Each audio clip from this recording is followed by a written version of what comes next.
ಹಿಂದಿ ಪರ ಸದ್ಯ ಶೋಭಾ ಕರಂದ್ಲಾಜೆ ಬ್ಯಾಟಿಂಗ್ ಬೀಸಿದ್ದಾರೆ. ಕರವೇ ಕೆಂಡ ಕಾರ್ತಾ ಇದೆ. ಇದಕ್ಕೆ ಕೇಂದ್ರ ಸಚಿವೆ ಶೋಭಾ ಕರಂದ್ಲಾಜೆಯ ವಿರುದ್ಧ ಕರವೇ ಪ್ರತಿಭಟನೆಗೆ ಮುಂದಾಗ್ತಾ ಇದೆಯಂತೆ. ಕರವೇ ನಾರಾಯಣಗೌಡ ಬಣದಿಂದ ಬೃಹತ್ ಪ್ರತಿಭಟನೆ ಕೇಂದ್ರದ ಸಚಿವೆ ವಿರುದ್ಧ. ಶೋಭಾ ಕರಂದ್ಲಾಜೆ ಭಾವಚಿತ್ರ ಇಟ್ಕೊಂಡು ಕರವೇ ಆಕ್ರೋಶ ವ್ಯಕ್ತಪಡಿಸ್ತಾ ಇದೆ.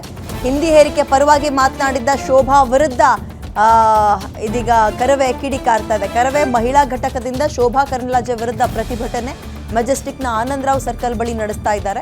ಪ್ರತಿಭಟನೆ ಮಾಡ್ತಾ ಇದ್ದವ್ರನ್ನ ವಶಕ್ಕೆ ಸದ್ಯ ಪೊಲೀಸರು ಪಡೆದಿದ್ದಾರೆ. ಈ ತ್ರಿಭಾಷಾ ಸೂತ್ರ ಮಕ್ಕಳಿಗೀಗ ಎಕ್ಸಾಮ್ ನಡೀತಾ ಇದೆ. ಈ ಟೈಮ್ನಲ್ಲಿ ಆಟಕ್ಕುಂಟು ಲೆಕ್ಕಕ್ಕಿಲ್ಲ ಅಷ್ಟೇ. ಹಿಂದಿ ತಲೆ ಕೆಡಿಸ್ಕೊಳಕ್ಕೆ ಹೋಗ್ಬಿಡಿ, ನಿಮ್ಮನ್ನು ಫೇಲೇ ಮಾಡಲ್ಲ, ಫೇಲ್ ಅನ್ನೋ ಮಾತೇ ಇಲ್ಲ ಅಂತೆಲ್ಲ ಎಜುಕೇಷನ್ ಮಿನಿಸ್ಟ್ರ್ ಎಲ್ಲ ಹೇಳ್ತಾ ಇದ್ರಲ್ಲ, ಅದಾಗ್ತಾ ಇದ್ದಂತೆ ವಿದ್ಯಾರ್ಥಿಗಳಿಗೆ ಇದು ಯಾಕೆ ಓದಬೇಕು ಅನ್ನಂಗೆ ಬಂದ್ಬಿಟ್ಟಿದೆ.